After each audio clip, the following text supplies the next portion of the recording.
nobody comes to Pentool Pals to hear about brand strategy. People are like, I don't want to hear. People are like, I don't want to read your fucking copywriting examples, bro. Just show me the art, man. Just show me the art and tell me how to do it. Thank you for being a pal. What's up, pals? Welcome back to another episode of Pentool Pals, a friendly graphic design podcast between two graphic designers. My name is Canvas Cam of Canvas Design Company. And I'm Cole from Cole Design. Thanks so much for joining us on another week of Pentool Pals. Look at us. We got new backgrounds. I think it was Upstate merch that described my sector as a dispensary. Yep. But this is not a weed plant. Yep. We're kind of taking pages out of Kyle's book from last week. Kyle of Wild Giant Studio came back for a second time, and he took a picture of his background. So we're kind of in positions to where we can't just make everything work. So deal with this. This is what I'm looking at currently. But guys, stop complaining. Yep. Pal of the week has been epic. Thank you so much for everyone's submissions.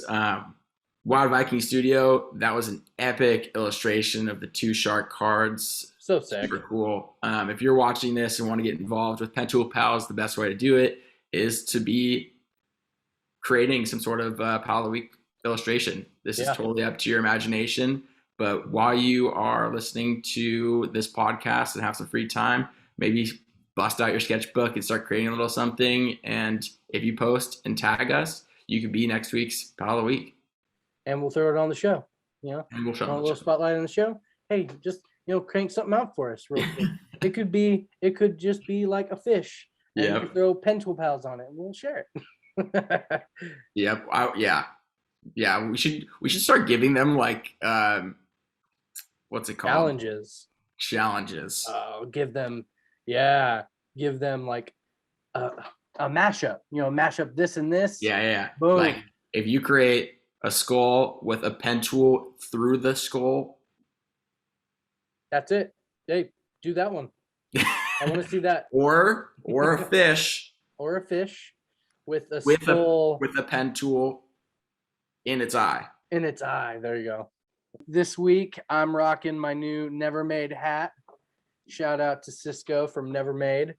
Go check his stuff out. But love the hat. The thing we're kind of doing is when we get new merch in, we're going to showcase whoever that merch came from. So Cisco, thank you for the sick hat. If you ever want to support artists, and the best way to do that is to buy the merch. So we just want to basically do that, support other artists. He's got a lot of sick stuff up on his shop right now, so go check that out. This week on the show, we have an amazing design studio, Fried Design Co. They've got like 5 or 6 artists on board, started by Josh Sullivan, who is super talented, such a cool guy. They create some of the coolest stuff ever. Right when we get them on, we're going to show this intro video of like a rollaway of all their stuff, and it is literally the most overwhelming video of 1 minute of the coolest stuff you've probably ever seen. Yeah, their style is just so amazing, and we were talking about it before we started filming, but their style is just the coolest, and it's what I aim for when it comes to traditional tattooing. I love that style, and they have seemed to take that style and put it on a digital platform and just master it. Bold lines, very clean, very fun illustration work. I'm super stoked to have them on the podcast today. Well, without further ado, let's get them into the chat. Yeah.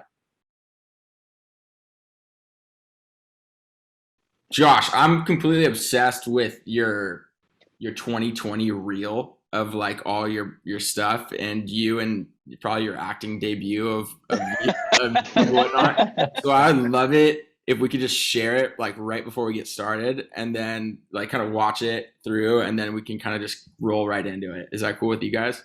Yeah, absolutely. Cool. Let's do it.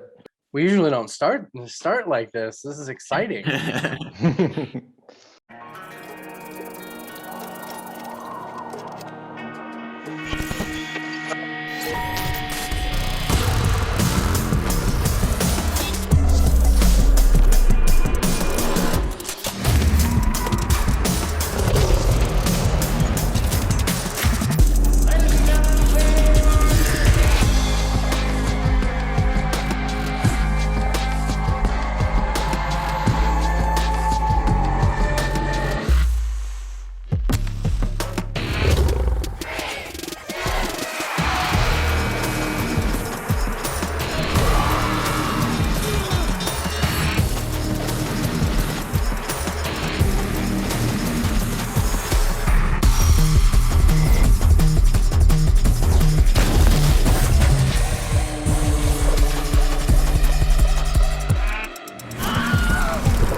That's so sick.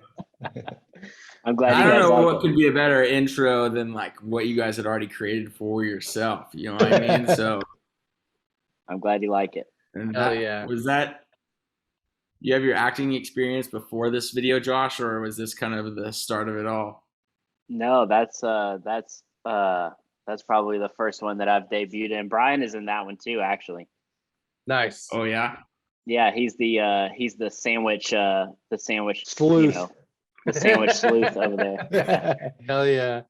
Well, thank you guys for coming on to the podcast. Welcome. It's good to have you on. Yeah, For thank sure, you. Thanks for having us. Yeah, it's really epic to chat with you guys, and I've loved your guys' stuff.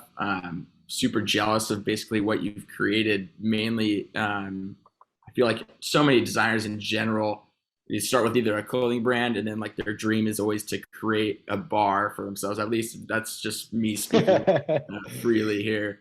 So to see that you guys have kind of created that all within one thing is a super cool thing to see. Yeah. Thanks, you man. guys Yeah, are- it's you been a guys lot of are- fun. You guys are dropping some heat lately. And, so you guys are producing so much work that I feel like you're hiring like every other week. Which it's an exaggeration, but still, like, you guys are cranking out some powerhouse designs, guys. Thanks, man. Yeah, I appreciate it. Yeah, we've been lucky to have a really, really, really good team, and we're only 3.5, Brian. Yeah, right? that sounds about right. Yeah, 3.5. 3.5. Would be, So we've been lucky to kind of tack on people as we've continued to grow, and yeah, so it's been really good. Oh, Let's we can like rewind a little bit, and you guys can kind of like introduce like yourselves and your roles within Fried. Yeah, ladies and gentlemen, Fried Design Co. jumped right in. We're gonna. Yeah, exactly. Check it out. Yeah, so I'm Josh Sullivan. I am the founder and creative lead here at FDC. And we started in 2018. And so yeah, we've been doing work ever since then. And then Brian Elliot, who is our art director here, he's been with me since about 6 months in. Cool. Since we started FDC. He started as a intern and has just like been here ever since. And and is my he pretty much runs the place, and I just kind of like just run around and put out He fires. says that. Oh, He yeah. says that all the time, but it's not true. Yeah, but yeah, and so there's 5 of us here total. So it's me and Brian, and then Julie, who is our studio director, and then and also my lovely wife, and then Gus Magalhaes, who is a senior illustrator, and then Corey Reifinger, who's a senior designer. And so it's us 5 kind of cranking stuff out. And like you guys said, we have 2 internship positions open right now. So unfortunately, it's local to Springfield, Missouri only. So I think there's like 2 people in Springfield who will ever we got no application. I was like, yeah, we're in Springfield. We got no application. There's nobody here. We got more than none. Yeah, we got more than none. I think If any of our pals Yeah. want to move to Springfield, they can pretend the Simpsons are somewhere in that town. exactly. Yeah, Yeah, Hey, for sure. you got a job or you got an internship at Fried. Yeah. right. Well, we've had a few pretty good ones, and it's students. So anyways, but it's been good. But yeah, it's interesting. Like whenever we put something out locally, like there's just nobody here who really can, like, it's a little bit of a more high end shop and stuff like that. So it's kind of hard finding the right people. But but then we open it up for like senior designer, and we had like 300 and something resumes come through. I'm sure. Because it's like from anywhere, we don't require, for something like that, require somebody to be here. And so that's how we ended up with Corey, who's in Philly, and Gus is down in Brazil. And then me and Brian and Julie are all here in Springfield. So Yeah. Yeah, holding it down. Holding it down. That's awesome. We're actually in the same office right now, but since we had to use he's over there. We had to split it up. You get two different views of the office. That's hilarious. I'm in the kitchen. I was expecting you guys to like be like to the side of each other or something like that. And so when we popped on, I really thought maybe you were in different locations, but that's hilarious. No, we're just in different rooms so we can use headphones. Nice. So what was the start? And I mean, you guys said that, Brian, you had joined the team pretty shortly after Fried had started. But what was that very beginning stages? Was there like was it just you in the beginning, Josh, or was there some sort of? Yeah, no, it was just me. I had worked as an art director and a senior art director and stuff like that at agencies my whole career. I've kind of lived. I went from Springfield to Orlando, and I lived in Orlando, Florida for a little while, and then I moved to Austin, Texas, and I lived there for a little while and worked, and then I moved back to Springfield, and I've been here ever since. And so I kind of traveled around and worked at a bunch of different agencies and stuff like that, and then somewhere around like 2016, I left agency and kind of went to the client side and went to go work for a regional brewery as their marketing director. And I made it for like almost 2 years. And I was like, fuck this. Yeah. And so then there. I bailed on that and decided to open up Fried, which was just like if I'm going to do this, then I'm going to do it the way that I want to do it. And kind of do the work that I want to do and just kind of like insist on dying on that hill, you know? And advertising design and marketing is so draining, man. Like you do it for a long period of time.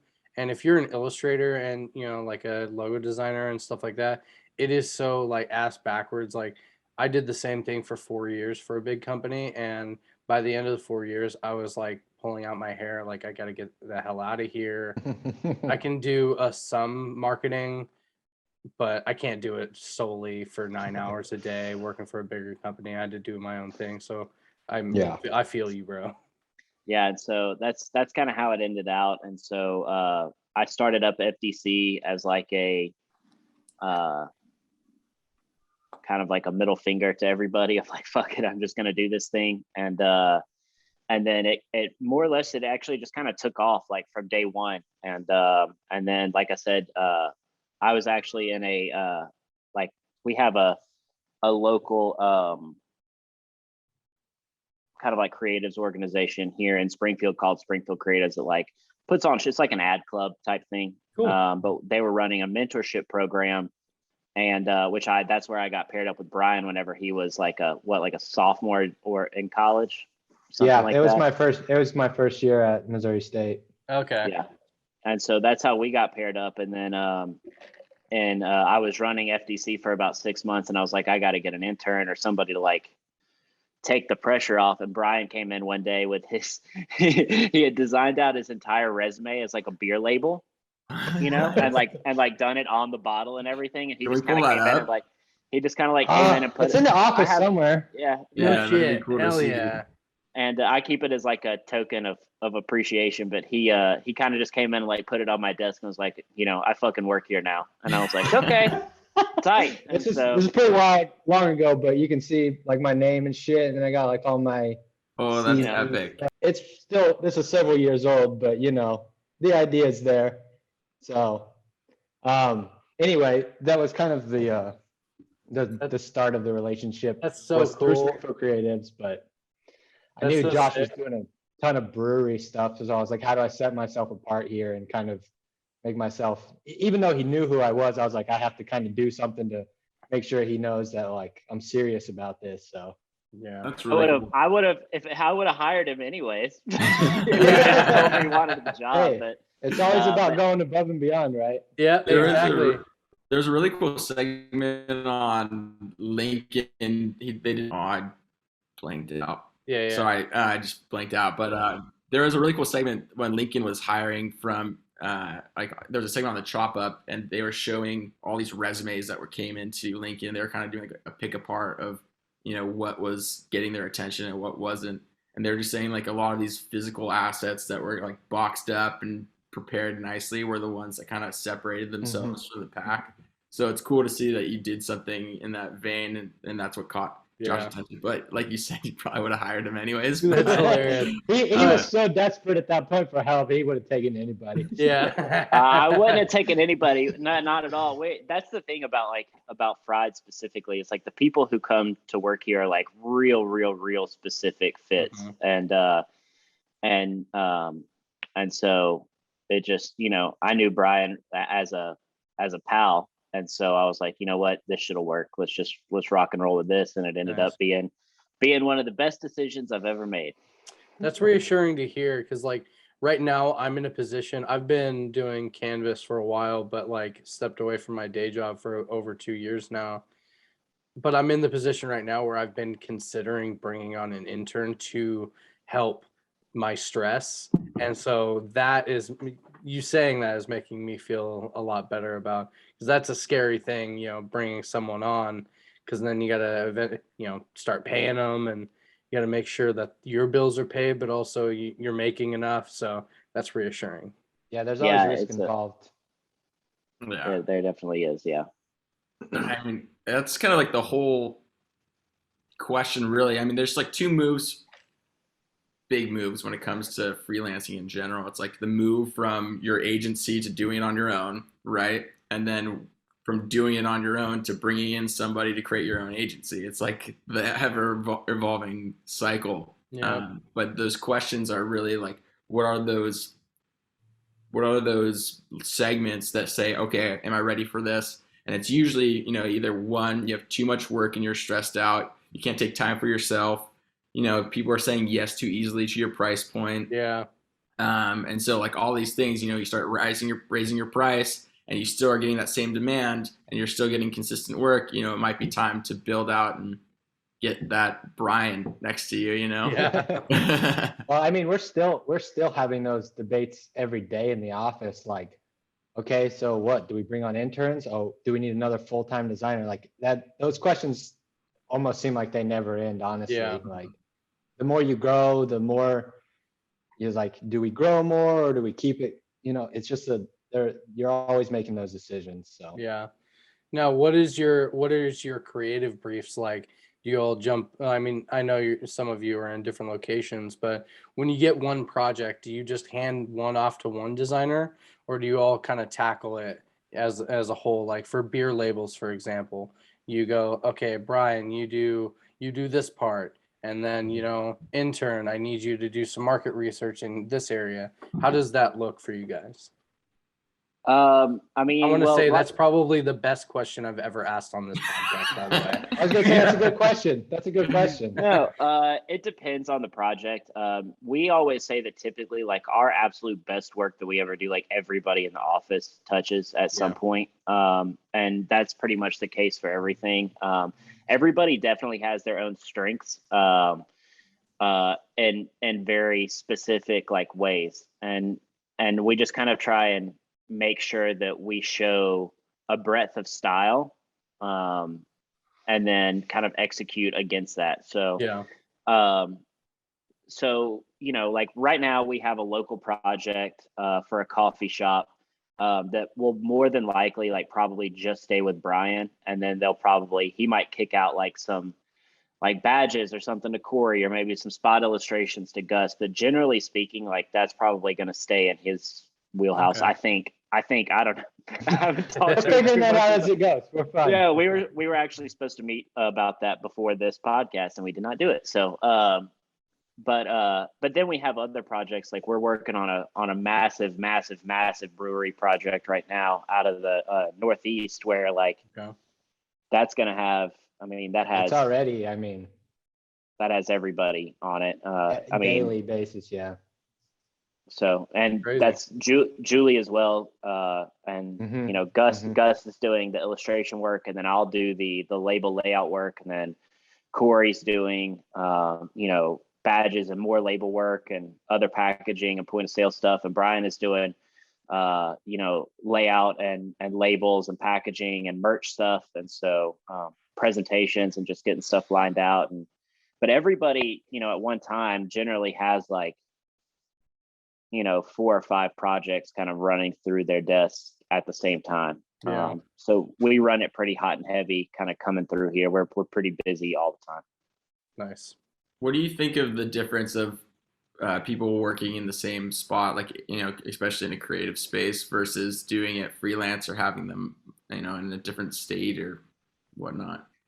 Well, I think that we found like, I won't speak for Brian, but I think from my perspective, it all depends on kind of like talent level plus maturity, like, is this person not going to fuck around and like actually like pull through and do the work? And if that's the case, like once you get somebody that's like, it's very rare, very, very, very rare that we're ever going to hire somebody that's like straight out of school or like even like 5 years of experience. Like Brian is just a goddamn beast, and we just happened to find him. Like, like it just like that was just like a stroke of luck that happens like lightning, And so, but like the chances of us hiring somebody straight out of school is like super low, or even with a few years experience. So it's typically people who are like, 5, 10, 15 years into their career, like Corey and Gus, who are going to come on, and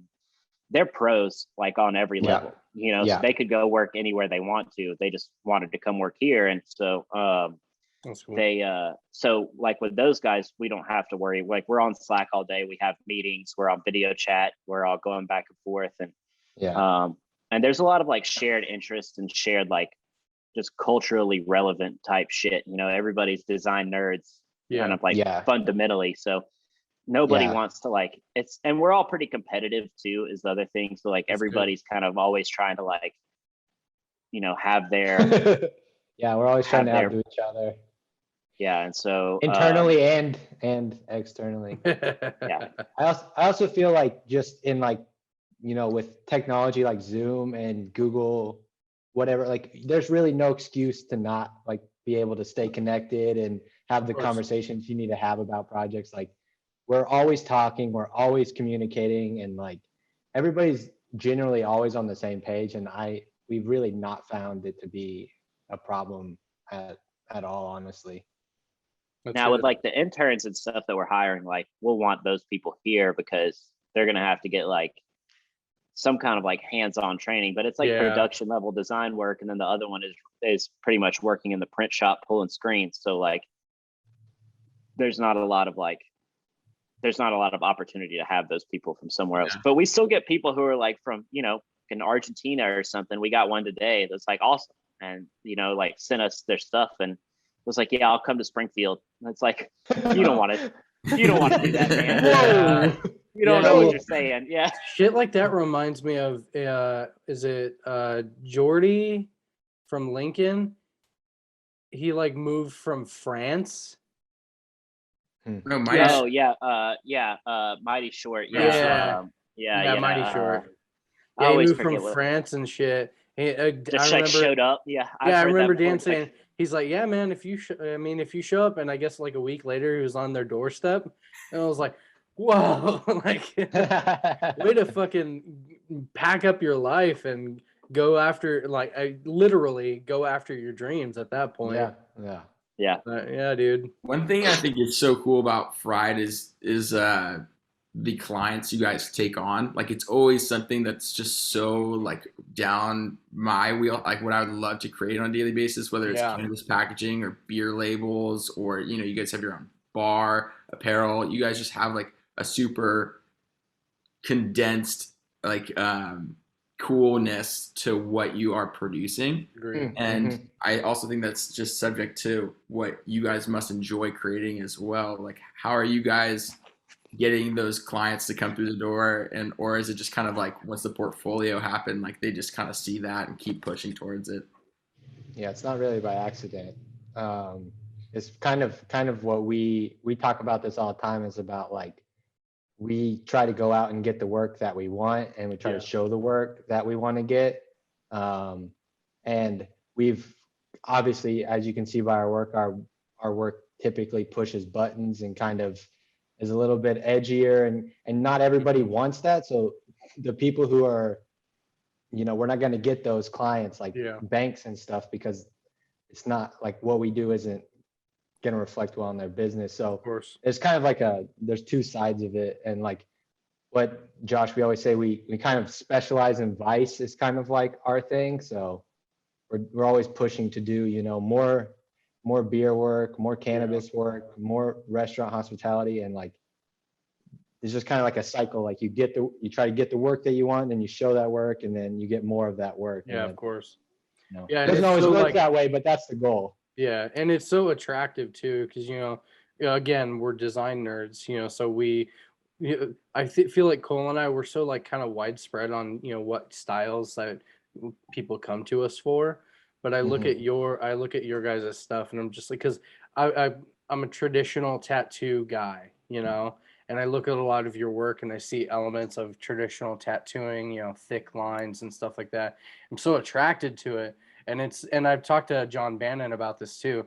That style is something I want to do so bad, but I've made it to where, the design work that I do is like a lot in different styles and stuff like that. Yeah. So that's why I love your guys' work so much, is because you literally have chose a lane that you want to stay in, and you're just staying there. You're not like, yeah, we'll do this other style. It's like, no, that's not really. It seems to me like you pick and choose. Yeah, and like a big question that all of our viewer base, like all the pals that we have, really, especially starting out, they go, how do you go get the work that you want to get? And the biggest answer to that is just do the work you want to do, even if it's just for yourself. Put that out, and basically your good work and the work that you love will somehow be shown, and then your clients will see that, and that will turn into new customers. Yeah, it's funny that you say that. Go ahead, Josh. Yeah, that's kind of how it works. You go, Brian. I think you probably had something more interesting to say. I was just gonna say that, like, it's funny that you say that, like, we have like a lane and we kind of stay in it, and like we get those, but like we do get like clients that we don't expect sometimes. Like we've done work for like a 55 plus living community. We've done work for real estate. We've done a lot of stuff that like you probably wouldn't like say is like in Fried's wheelhouse, but it's just like we don't promote that stuff as much, and we don't show it as much, because that's not the type of work we're trying to push and get more of. I feel that. Yes. So like the other thing too is like people come to us for a lot of like, I don't know, you guys talk to Brethren, and you guys have talked to Lincoln, and people generally, all come to us for the exact same shit. It's like we all want we want flash sheets, right?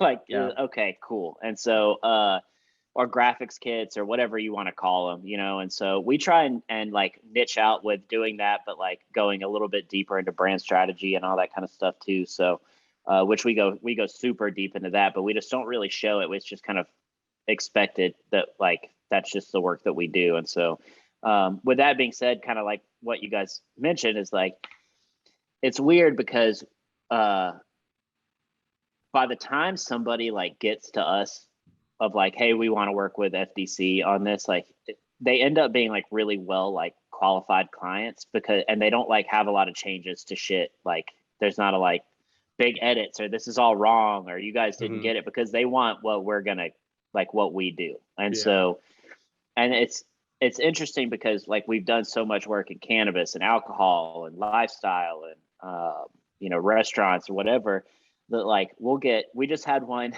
it's like hilarious. We just had one that's a title company, like a property title company. Okay. That like like fills out sign the paperwork. Yeah, it's a paperwork company. Okay. And so they like you buy a house, you go to the title company, and that's where you sign the paperwork to buy your house, right?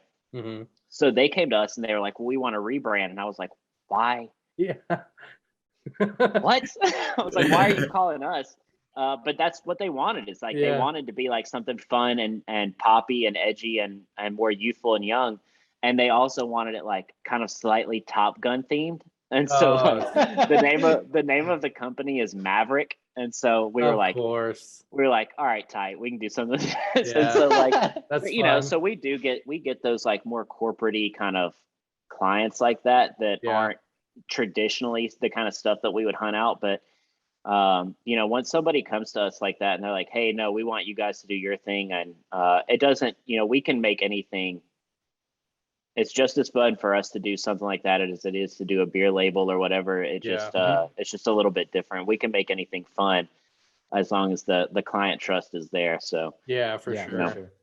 So how did you guys come up with the name Fried? Because I know that we've talked about this on the pod before about like my name's just Cole F Design, Canvas Cam. Like we're kind of stuck in this thing where it's just, for me, it's just me, right? And I've always thought about branching out and making it into a bigger agency, but have yet to take that step. So like, what was the origin to Fried, and how is that like the spark into the agency?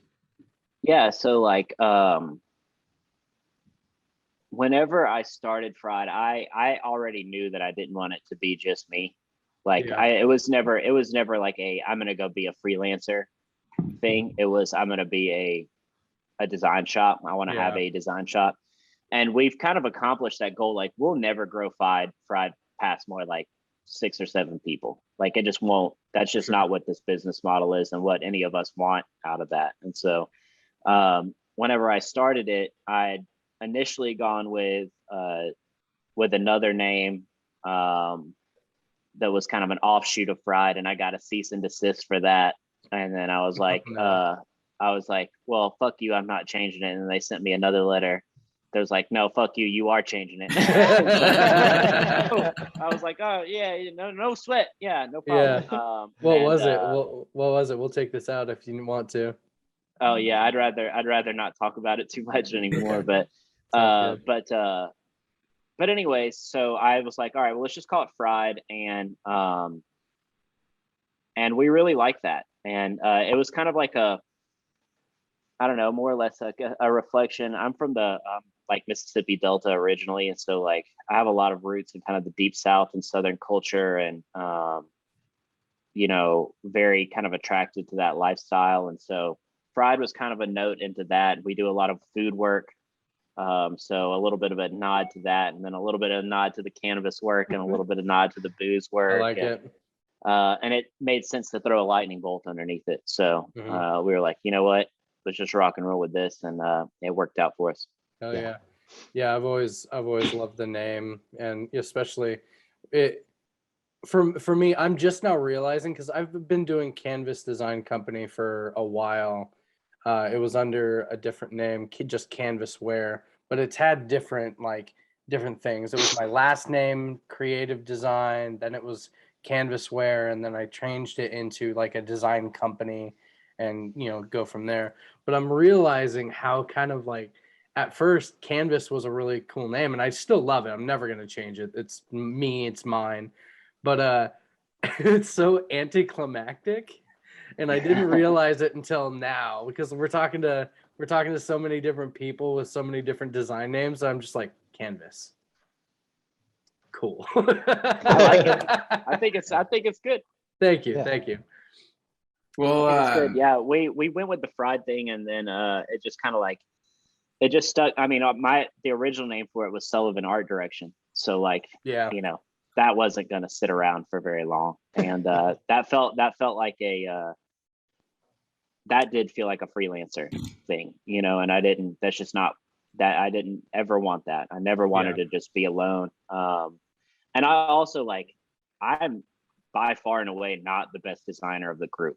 Like that's not the case by any means, or the best illustrator. And at this point, I'm doing a lot of like the running the business. We also have a sister agency that I own, and so I'm running it too. And then cool. we have the bar, and then we have some other things here and there. And so it's a lot of me trying to kind of run the business, get merch up, just kind of promote the Fried brand, manage the work that's coming through, and then design here and there where I can, as much as possible. But I got to work for like 2 hours on a beer label this week, and it was like the highlight of my week. But that's really probably the most like sit down, do design work time that I'm going to have all week long. And the rest of my time is spent like, trying to figure out how to get people paid. There you go. Hunting down invoices. Yeah. It'd actually be a pretty good segment to jump into some of your guys' portfolio work and run through some projects that you guys have done, if that's cool with you.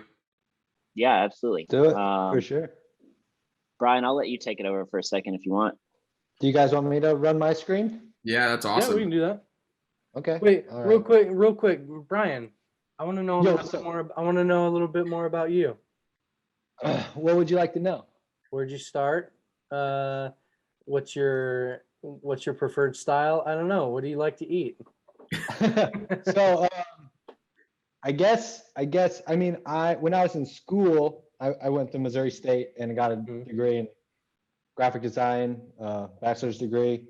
I actually went to community college first for 2 years and played basketball, if that is interesting at all. Yeah. And then I transferred to Missouri State to finish my degree. And then I've lived in a lot of places in the Midwest, but I'm originally from Arkansas. Okay. So I moved up, it's not that far from Springfield. It's like an hour or so across the border.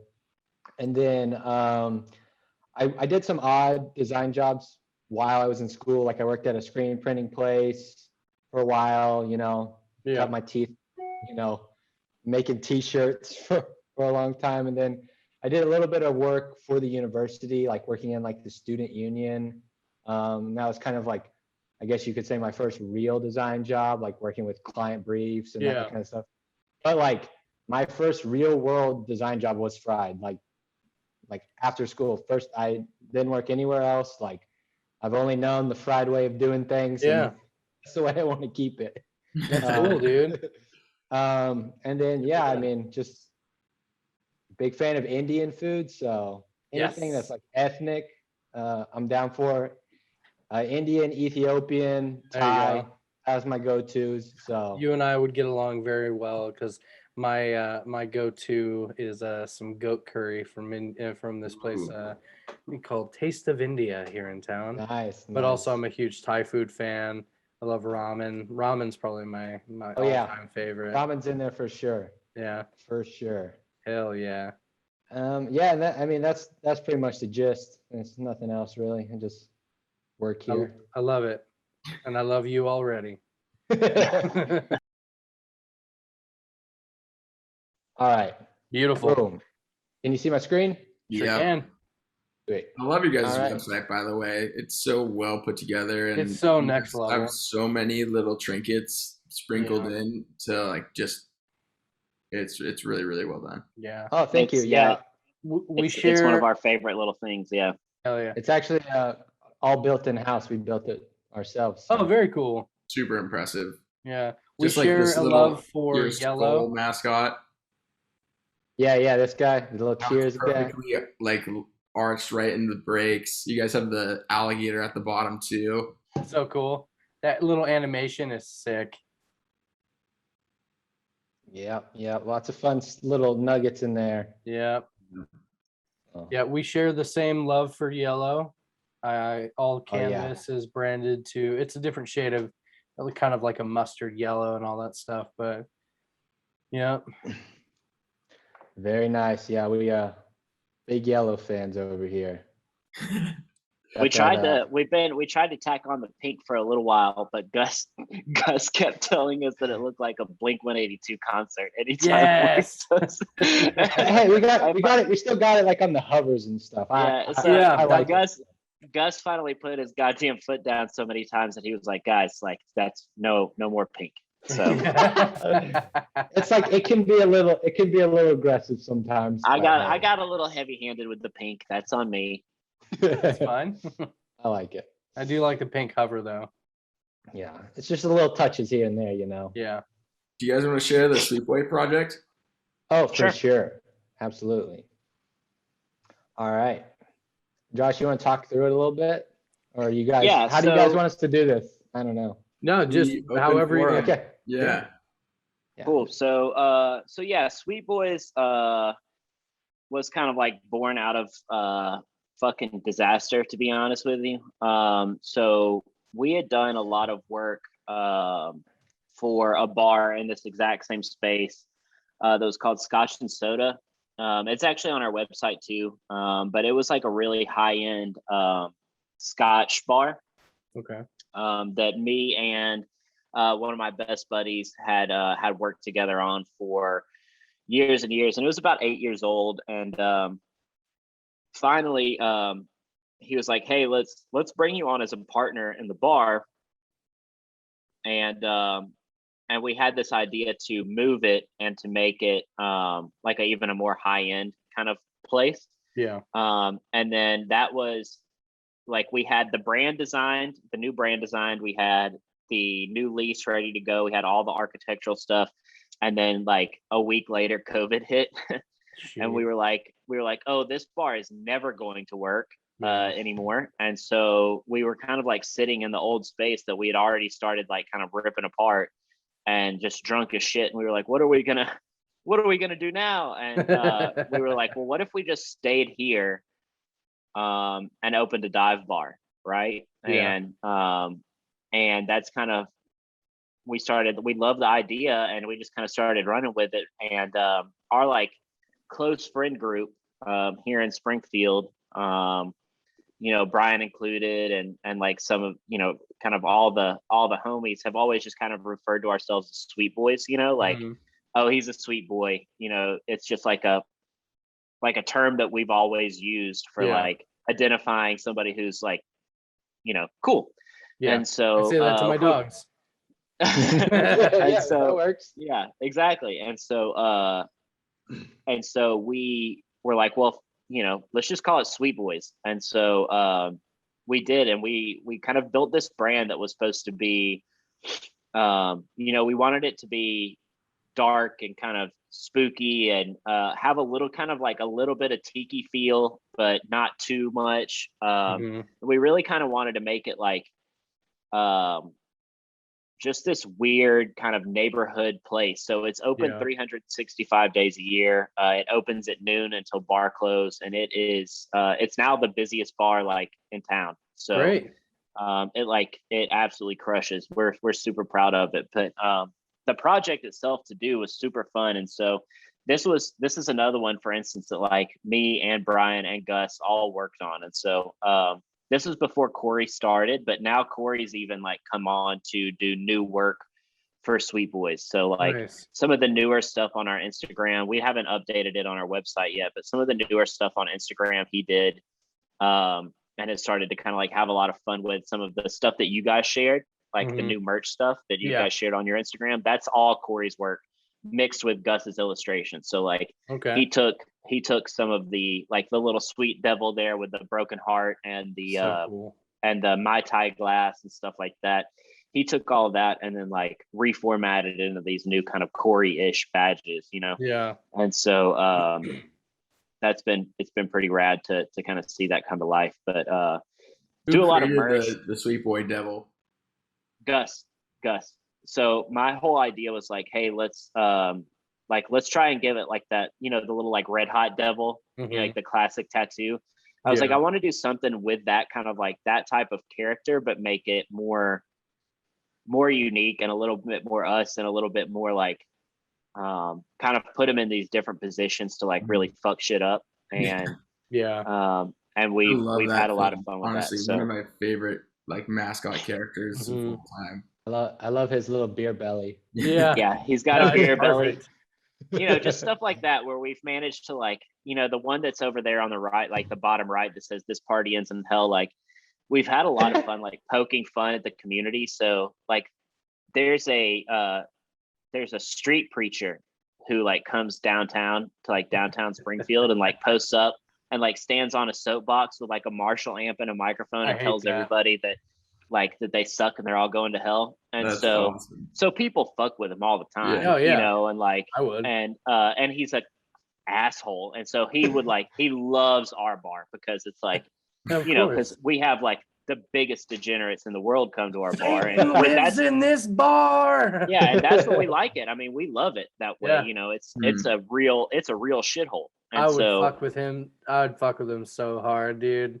And so we started like doing like little merch lines and like little Instagram posts of like having Sweet Boy be that guy, you know, and and just kind of poking fun at different parts of Springfield and having fun with it. Like, we're all big basketball fans, me and Brian especially, and so you know, we were doing like basketball, like NBA nights and stuff like that at the bar, and having him be like, you know, dressed up as a basketball player. And our you know, one of our main like shot cocktails, if you can go down real quick, Brian, to the Surfer on Acid thing, that's like one of our main like shot cocktails, like a house shot. So we do like specialty merch for that, of like this, you know, the little guy with his beer belly, you know, ripping acid. Yeah. It literally couldn't be cooler. All of this is just so epic. You guys, dude. And it shows how much like love you guys had for the brand to just develop out all the small little bells and whistles and the trinkets, because when it's yours, you just have full free range. You have no one telling you to do anything. But what is even cooler is you guys have built something for yourselves that you can build upon like even further. And then you have a mascot that you guys have positioned in different places. It's too cool, guys. And it's no wonder why it's it's no wonder why it's a success, because one, you're controlling every aspect of the business, you know, how the marketing looks. You don't have to go somewhere else to, you know, tell your vision. You just execute it yourself, and the community is just attracted to it. Yeah, we've had a lot of fun with it. Yeah. And so we've had a lot of fun just fucking with it. And you know, we opened that bar in June of 2020 when like all of the bars around us were like dropping like flies. And so we opened and we've managed to stay open, and now we're just crushing it. So yeah, it's definitely something we're super proud of. Brian and I end up there at about 3:30 about every single Friday, sometimes Thursdays, sometimes Wednesdays, whenever. Yeah, sometimes Mondays and Tuesdays. You never know. Nice. But yeah, we love it there. That'd be dangerous for me. If we're ever in Missouri, that'll be our first stop. Hell yeah. Yeah, we get that a lot from our clients who are like out of state. They're like, all right, how far away is this place? And we're like, it's literally, what do you think, Brian? Maybe like 2-minute walk. 100 steps. Yeah, it's like 2 minutes from here. So it's pretty great. That'd be super dangerous for That'd me. be a reason for me wanting to literally move to and work for Fried, is to be able to just be able to work in the creative office, do work for Sweet Boys, and then that's go to the bar and drink. That's definitely one of the selling points of FTC, is it's a very perk heavy job. Yeah. For sure. Lots of perks. So. Yeah. That's amazing. Being one of them. We can move into like another project you guys did, if you want to show maybe one of the cannabis projects, or if sure. You guys are most stoked on. We can hop into Easy Mountain. Continue. Yeah, so my dogs are barking at the back door, so I'm gonna let them out. You're good. Continue though. Okay. So Easy Mountain is a dispensary here in Missouri. They reached out to us kind of early on in the process, kind of through our sister agency, who's called Supper. Supper is like a full service ad agency that we work with a lot. And so like they were handling all of their kind of like integrated marketing and strategy work. And so we came on and did all of their like brand design, illustration, interior design, all that kind of stuff. And so yeah, super fun project, super nice dudes. The whole idea around this is like Easy Mountain is this kind of like mystical Ozarkian place. Kind of our little place in the country here is called the Ozarks. If you're familiar with like the Netflix show or any of that, it's spot fucking on. And so like, it's a, you know, there's a lot of like kind of history here around booze running and stuff like that. And so we kind of wanted to take in some of that like historical culture and wrap it into something that was a little more fun and a little more contemporary. You know, this is a ton of just a ton of illustration work, a ton of type layout work, a ton of like really like storytelling across the whole platform. Yeah, so Yeah, It's this beautiful. illustration work is insane and just looks like insanely time consuming. I mean, there's so many details in this thing, but it really brings it to life, and how you guys were able to keep consistent like layouts through all of it, but then change out like a bear or bird or something like that within each of the packaging is really, really nice. Yeah, that was like with the hybrid and sativa and indica, like kind of wanted to like assign it an animal that like had some of those characteristics and things like that. Just created a little differentiation in the packaging and stuff. And so you could kind of see how that came to life. And it was super fun project to work on. Gus, again, like absolutely killed it with all of his illustration work. You can always tell like Gus's illustration style above everybody else, I feel like, because it's just like so fucking original and detailed that like I swear I can like pick his illustrations out of like hundreds, like there's just nobody else that looks like him. And that's one of like our favorite parts about Gus. But other than the fact that he's like the most rad dude on the planet, like he's like the best illustrator. We love him to death. And so he's very good. He killed this whole project. And then we went in and did me and Brian went in and did a bunch of like type lockups and stuff like that, kind of using his illustrations. And then all the layout work of like what the signage looks like. We also built their entire website, did all their packaging, all their interior design work we did as well. So like how they displayed their products, what their paint colors were. I mean, we even designed their kitchen for them. That's awesome. So yeah, it was kind of like a ground up thing. So super fun work. It's a lot of fun whenever people like get that you understand aesthetics and have good taste in general outside of graphic design, and they hire you to do cool shit like that too, Yeah. And that's probably the most fun part about this stuff is like getting to touch all of the pieces. Like a lot of times you get a project like, hey, we need a logo, but like a lot of times we get people who come to us and like, we want you to build us a brand. And that's the most fun, is where you can be like, okay, so here's the logo, but like, how does this come to life on merch? Like, we're not just going to slap the logo on a t-shirt and call it a day. It's like, yeah, for sure. What additional elements can we wait? What additional, like, how do we tell you how to tell your story across all the touch points, as opposed to just being like, yeah, well, here's your logo. How's it? It looks good, right? Like there's so much more than that. Yeah. And we very rarely take work that's just like, hey, can you do our logo? We're generally like, nah, you gotta go on down the road. Like we're just not those folks. Yeah. And there's so many times too where you'll build out that logo and you give it to them. They're like, all right, cool, thanks. And then you like check in on them and like 2 months later, and they just have it like super poorly like shown in their top left of their website, and everything else is still like bad. Like just not, I don't know. Yeah. It's just like, yeah, why didn't you just keep going? It's usually budget wise, some people just can't pay to do the whole thing. But when you can do all the touch points and realize that, or when you can just build it out the way that it was supposed to be from like conception to end, then it just shows, the end product is just 10 times better. Of course. We probably have time for just about one more project to run through. If you guys have another. Let's do it. That's not even the end of that one. Yeah, it's a long project. It keeps, there's more. It's the gift that keeps on on the end. Okay, we can totally continue on this one. Brian, wait, let's show something that's not on the website. Okay. Let me see what do you want me to secret? What do you want me to show? Behind the scenes fried exclusive on Pentool Pals. This is a Pentool Pals exclusive.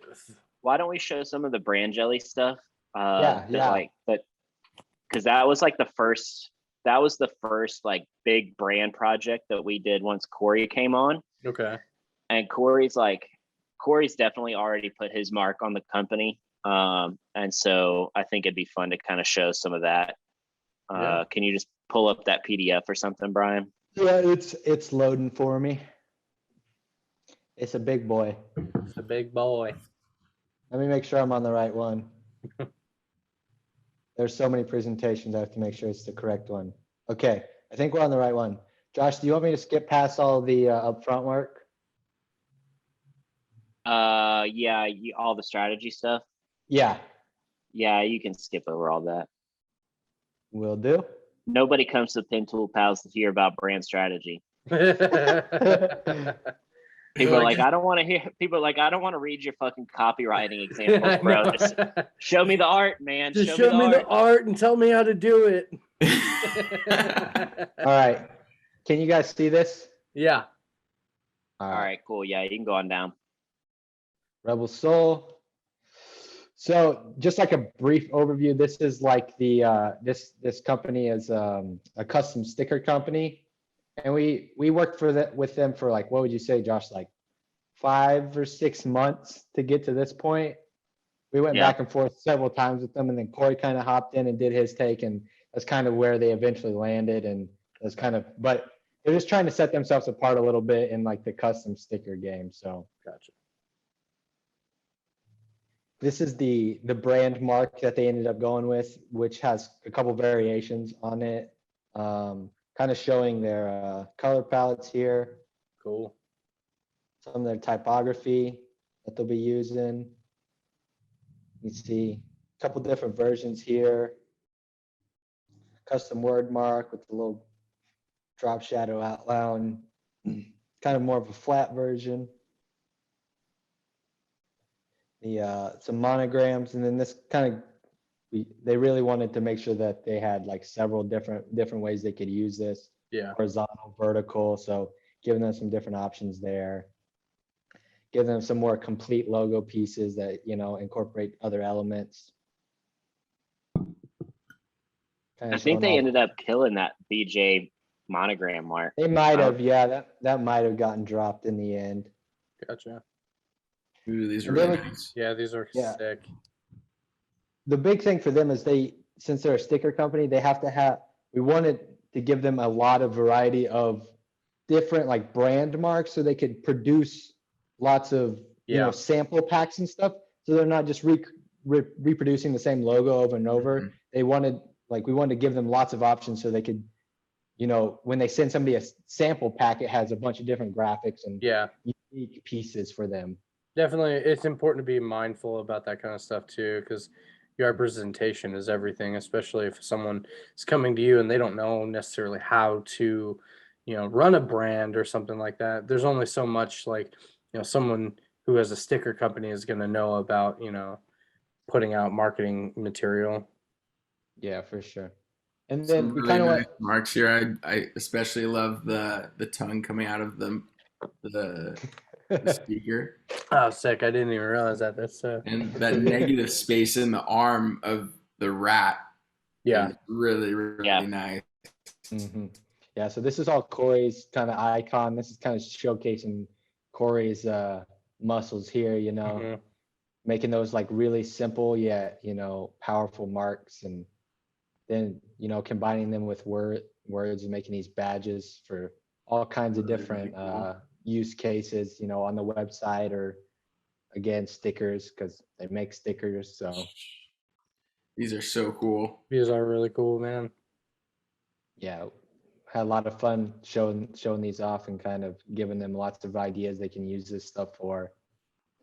You know, lots and lots of options here. Yeah, totally.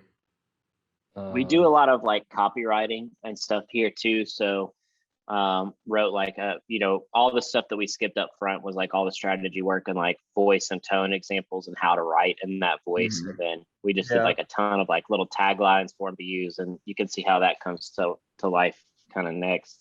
Do you find it easier to do the copywriting stuff with a team, or do you sit there and do you do it yourself? Because me personally, as a one man show, like I just don't have the time to go that in depth. I generally do most all of the copywriting. Corey's pretty good at it too. And Corey kind of tips in sometimes with like headlines or like little taglines and things like that. Gotcha. And then for like whenever we get like super weighed down with stuff, we we freelance it out to a buddy of mine out on the West Okay. Coast who's real good. But generally speaking, we try and keep as much of it as possible just In-house. under here, you know, and I write most of it. Okay. It shows on your guys' website too. You guys have some pretty funny copy for Fried, and Thank you. it shows. If anyone's out there who's interested in copywriting and verbiage, voice and tone, then you should go check out their website and read through it, because not a single word on there isn't intentional. Everything in there is extremely like narrowed down to voice Fried. Yeah.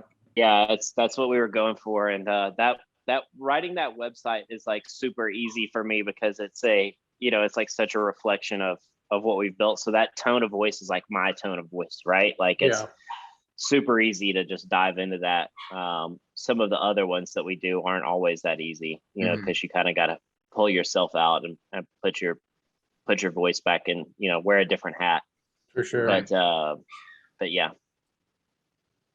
Just kind of flipping through because it's another big presentation with lots of stuff and trying to get through it. But For sure. as you can see, we like to give people lots of different examples of like how this stuff comes to life. So there's not really any question of like, well, how do I use this stuff, or what is it?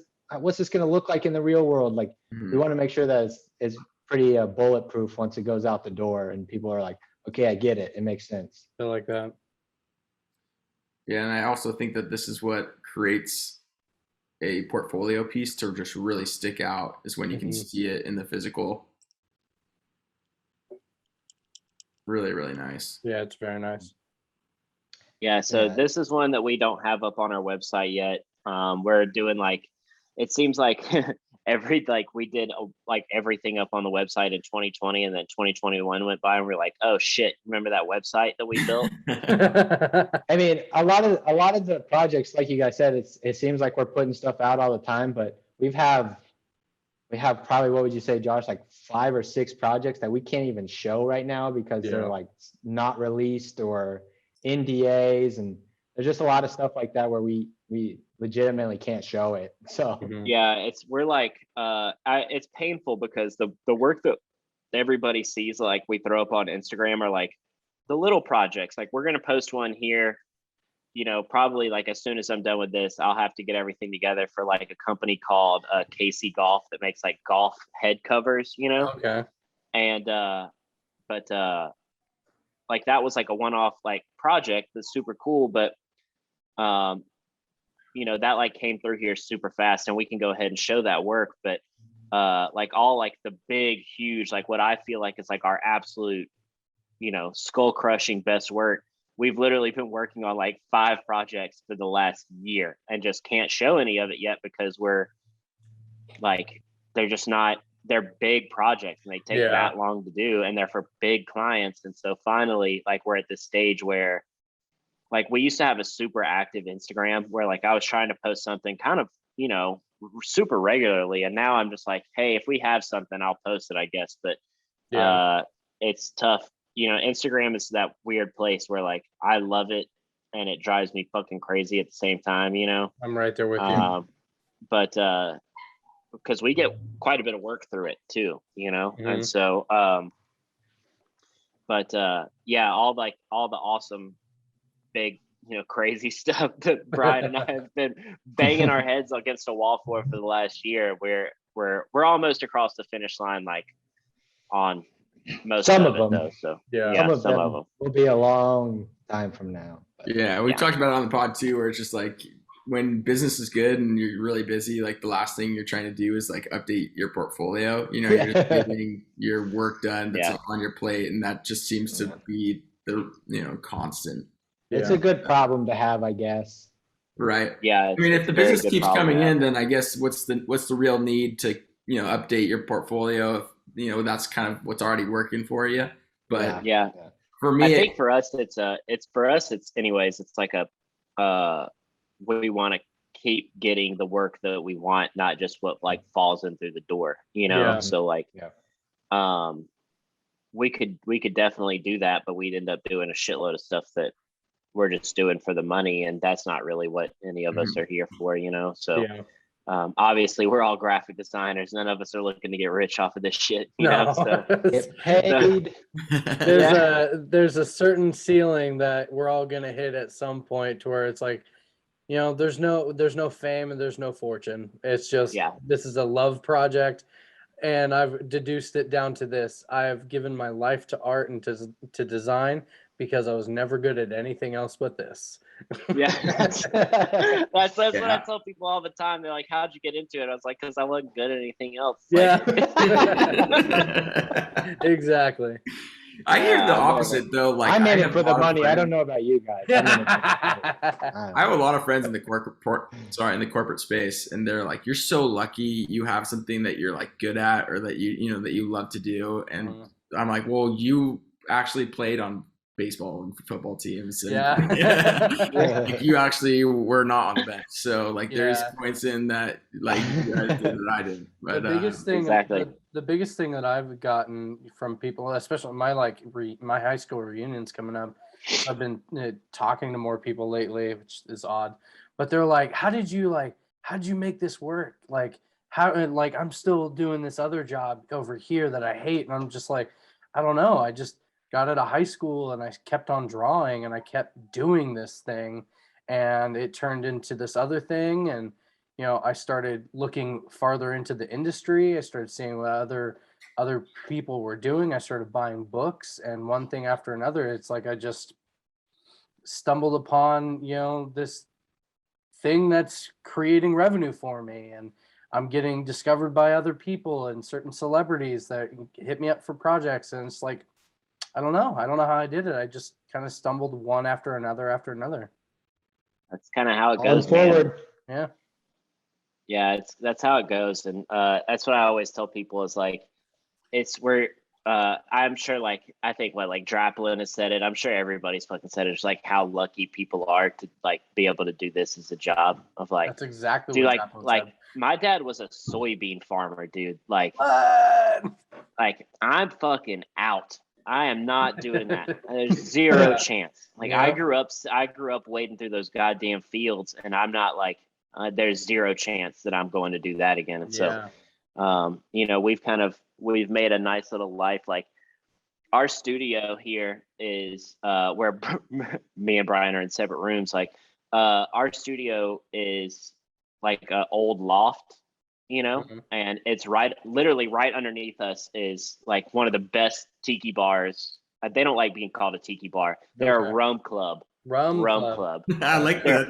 Rum club's a cool name. Yeah, they're a fucking tiki bar, and so, but it's like one of the best. It's like one of the best tiki bars in the country. Like legit, it's incredible, and that's like right underneath us. And so, like, and then our bar is like 2 blocks that way, and it takes me 5 minutes to get home, and it takes Brian 6 minutes to get home, and like all of our friends are right here, and we have badass clients who like. Secret Sandwich, who's all the sandwich stuff that we did a little bit, or the sandwich scene now, like they're a block that way. And like, it's just, we've gotten really, really lucky to do really cool work for really fucking cool people. And that just kind of like grows out. And I think people get lost a lot of the time and like, oh, graphic design hard, or our clients are assholes, or to fucking make my logo bigger bullshit, whatever. Like you forget sometimes to just shut the fuck up and do the work because you're lucky to get to do it in the first 100%. Place. That's the beginning of this podcast was kind of like, the idea was born off of the idea of, saying, talking about our nightmare clients and all that stuff. But then we started getting into this thing. And before episode 1, we were just kind of like, let's talk about our friendly stuff. We still kind of dive into the nightmare stuff, but a friendly graphic design podcast came off of the fact that we're just lucky to do this thing, Yeah. I saw a sticker one time. That said, Mondays ain't so bad. It's just your job that sucks. And I was like, yeah, dude. And so that's like, that's kind of like, that's been my mantra of like, do you guys know Jesse Taylor? Jesse Taylor, I don't think so. He does like Jesse Taylor. He's an art director for a company in Colorado. You guys should look him up. I think it's Jesse Taylor Creative or something on Instagram. Okay. Anyways, he's a friend of mine. Oh, and, yeah, totally. Yes, I know him. I do. Yeah, Yeah, we met- do know him. Yeah. Yeah, so we met back a few years ago, and we just like hit it off and kind of became fast friends. And he ended up trucking me from Baton Rouge to New Orleans, hungover as shit, making me stop at Waffle House and eat with him. But he's like, his big thing is like, he's the most like positive attitude dude in the world, and his whole mantra is like that PMA thing of like positive mental attitude. Mhm. And he like beat it into my head over a weekend, and now it's like, that's like one of the things that like I keep going back to and reminding myself of all the time. Is like, dude, just be thankful that we're lucky we get to do this shit in the first place. So Of course, yeah. Will you ask us if we know Jesse Taylor Creative one more time, and then we're gonna go like we're gonna go yes. So we'll just cut that into the beginning of it, so we don't look stupid when we actually do know. Because he's been a pal of the pod since like the beginning. There's just so many fucking names out there. He'll love that. dude, He'll love that. yeah, don't even worry about it. We're in like a chat group. I'm in like a text thread with him, and I'll tell that you guys had no fucking idea who he was. and he was born a schmuck and he'll die a schmuck. Hey, Jesse, we love you. Yeah. There's just so many other designers out there that sometimes we just slip up.